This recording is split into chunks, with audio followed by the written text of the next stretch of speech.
ඉතින් හැමෝටම අපි සදහැ සිතින් මතක් කරනවා මහවැලි සීකලාපයේ තියෙන ලස්සනම හරි පින්වන්ත වාසනාවන්ත පුණ්‍ය භූමියක් තමයි සඳමඩුල්ලේ බිම්බාරාම විහාරස්ථානය කියලා කියන්නේ. ඉතින් විහාරස්ථානයේ අපේ රතනසිරි ලොකු හාමුදුරන් වහන්සේ අපිත් එක්ක සම්බන්ධ වෙනවා. කැමැත්තක් තියෙනවනේ දෙහිඅත්තකණ්ඩේ පැත්තෙන් යනවා නම් සඳමඩුල්ලක දෙහිඅත්තකණ්ඩේ ළඟම ඉදිවෙන දැවැන්තම විශාලම බෞද්ධ සිද්ධාස්ථානයක් විදියට අපිට හඳුන්වන්න පුළුවන් විහාරස්ථානයක් තමයි බිම්බාරාම විහාරස්ථානය කියලා කියන්නේ.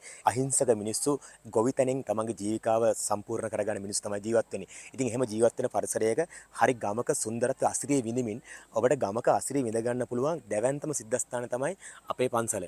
ඉතින් අපේ හාමුදුරනේ වෙසක් කලාපේ නිමිති කරගෙන පන්සලේ මොන වගේ විශේෂාංගද ආදරණීය දරුවන්ට පවුලේ අයත් එක්කලා විනෝද වෙන්න, ඒ කියන්නේ විනෝදයත් එක්කම බුද්ධාලම්බන ප්‍රීතිය විශේෂයෙන් ඇති කරගන්නට පුළුවන් සිද්ධාස්ථානයක් තමයි මේ පන්සලේ මේ වෙසක් කලාපයක් විදියට සඳමඩල වෙසක් කලාපේ නිර්මාණය කරන්නේ. කොහොමද මේකේ වැඩ කටයුතු සිද්ධ වෙන්නේ?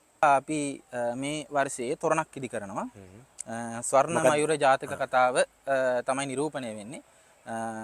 තොරණට අමතරව මේ කලාපයේ අපි මේ පාර නිර්මාණ කලාපේ නෙමෙයි මේ කලාපේ අපි සිරිපා ආකෘතියක් නිර්මාණය කරලා තිනවා මේ සම්පූර්ණ 100%ක් දහම්පාසලේ ළමයි කරන්නේ. ඒක තමයි විශේෂත්වය.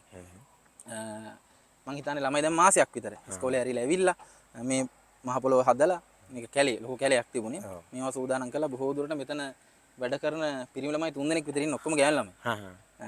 11 වසරේ ළමයි සාමාන්‍යයෙන් ළමයි හෑන්ඩ්ෆෝන් එකට යොමු වුණාට වෙන දේවල් වලට යොමු වුණාට ආගමික වැඩකට යොමු වෙනව අඩුයිනේ.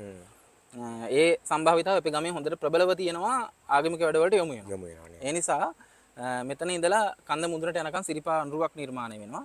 ඊට අමතරව දහම් පාසලේ එකේ ශ්‍රේණියේ ඉඳලා දහම් පාසල අවසාන පන්තිය ධර්මාචාර්ය ශ්‍රේණිය දක්වාම නිර්මාණ එක පන්ති වලින් වෙන වෙනම නිර්මාණය වෙනවා. මේ දහම් පාසල අවසාන ශ්‍රේණියේ නිර්මාණය. ඊට අමතරව පහළ භූමිය තියෙනවා මහතර බලා ගන්න පුළුවන්. තොරණ භූමියට අමතරව නිර්මාණ භූමිය කියලා අපි වෙනම සකස් කරලා තියෙනවා. ඊට අමතරව වාහන නතර කරන්න වාහනංගන ඔය ඇතුළුව සියල්ලම සමස්තයක්ම හැබැයි 100%ක්ම ගමේ ශ්‍රම දායකත්වයෙන් සිද්ධ වෙන්නේ. අවට කීප දෙනෙක් අපිට උදව් කරනවා. ඊට අමතරව දෙහිඅත්තකණ්ඩිය වෙළඳ ප්‍රජාවගෙන් අනුග්‍රාහක දායකත්වය අපිට ලැබෙනවනේ.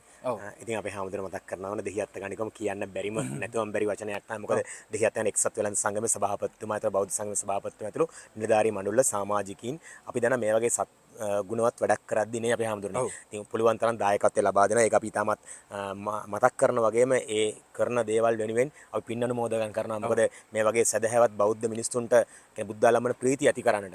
ඒ කියන්නේ තමන්ගේ දේවල් කරගන්නට අපි දෑසින් බල සතුරු වෙන මේ වගේ දේවල් සුවිසල් නිර්මාණ මේ වගේ වැඩසටහන් කලාප බිහි වෙනකොට ඒ සඳහා දායකත්ව ලබා දීම සම්බන්ධයෙන් අපි නිරන්තරයෙන් ස්තුතිවන්ත වෙනවා ආදරණීය වෙළඳ ප්‍රජාවට.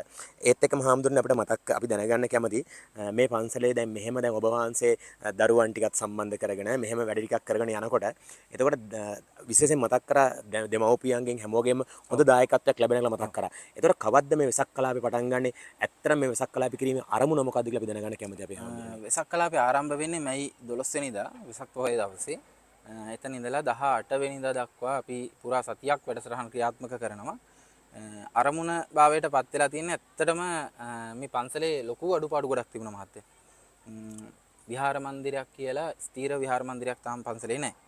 ඊට අමතරව දහම් පාසලේ දරුදරියන්ට ඉගෙන ගන්නට හරි ස්ථානයක් නැහැ. ධර්මශාලාව විතරයි තියෙන්නේ. මම හිතන්නේ සීකලාපේ වැඩිම ශිෂ්‍ය ප්‍රමාණයක් ඉන්න දහම් පාසල් වලින් එකක් අපේ දහම් පාසල. ළමයි 350කට අධික ප්‍රමාණයක් ඉගෙන ගන්නවා. ටෙස්ට් බංකු පහසුකම් නැහැ. ගොඩනැගිලි පහසුකම් නැහැ. ගස් යට වගේ තමයි ඉගෙන ගන්න. වෙහි කාලේට දහම් පාසල පවත්තා යන්න විදිහක් නැහැ. ඉඩම පාඩු මන්දිනේ.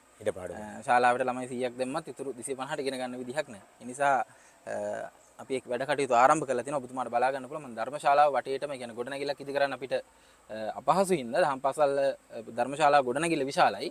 ගොඩනැගිල්ල වටේට වැරැන්ඩ කොටසක් ඉදි කරනවා. එතකොට පන්ති කාමර 6ක් විතර පවත්තා යෑමේ අරමුණයි.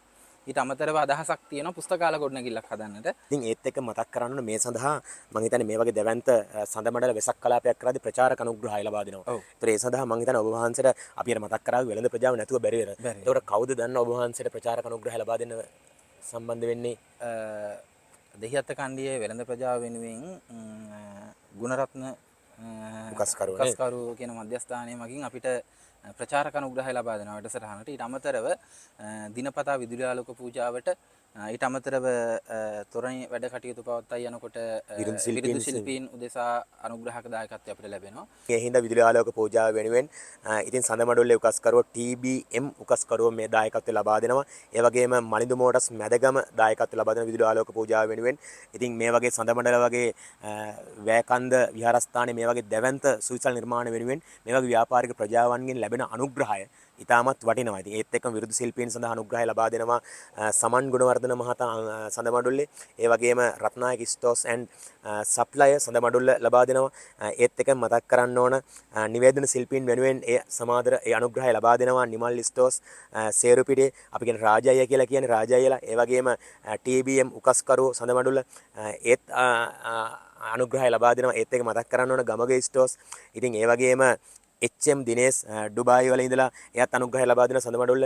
ඒ වගේම දෙහිඅත්ත ගණ්ඩේ ඔසෙල්කා මාමසේගේ අජිත් අයියා මං හිතන්නේ ඒත් අනුග්‍රහයක් ලබා දෙනවා. ඒ වගේම සරසවි හાર્ඩ්වෙයාර් එක දෙහිඅත්ත ගණ්ඩේ ඉන්ධන පෙරවුම් වල අසලා තියෙන්නේ. ඉතින් ඒ වගේම මතක් කරන්න ඕන මේ තවත් මේ අනුග්‍රහය ලබා දෙන නිවේදන ශිල්පීන් වෙනුවෙන් DK රීජන්සි හොටෙල් අධිපතිතුමා ඇතුළේ කාර්ය මණ්ඩලය ඒත් එක්කම තීක්ෂණ හાર્ඩ්වෙයාර් සඳමඩුල්ලේ අනුග්‍රහය ලබා දෙන විරුදු ශිල්පීන් වෙනුවෙන් මේ වගේ දැවැන්ත ව්‍යාපාරිකයන්ගේ ලැබෙන ඒ මුදල් අනුග්‍රහයට ගිය ඒත් එක්කම විශේෂයෙන් මතක් කරන අපේ හාමුදුරුවෝ මතක් කරන්නේ ගමේ මිනිස්සුන්ගේ දායකත්වනේ. විශේෂයෙන් මතක් කරන ගමේ ආදරණීය අම්මලා තාත්තලා දෙමව්පියන් මේ හැමෝගෙම දායකත්වයේ මත ඉදිකරන සඳමඩල වෙසක් කලාපය මේ මහවැලි සී කලාපේ හරි ලස්සනම සුන්දරම වන්දනීය පූජනීය වූ ඒ රමණීය මේ විහාරස්ථානයේ ඉදිවෙන මේ දැවැන්තම වෙසක් කලාපය නරඹන්නට අපි ඔබට ආරාධනා කරන බැරි සිටින් එන්න සඳමණඩල වෙසක් කලාපේ වර්ණවත් කරන්න ඔබගේ පැමිණීම අපි ඊටමත් ආදරෙන් ගෞරවණීයව බලාපොරොත්තු වෙනවා. එහෙනම් හාමුදුරනේ බොහොමත් ස්තුතියි අපිත් එක්ක සම්බන්ධ වුණාට.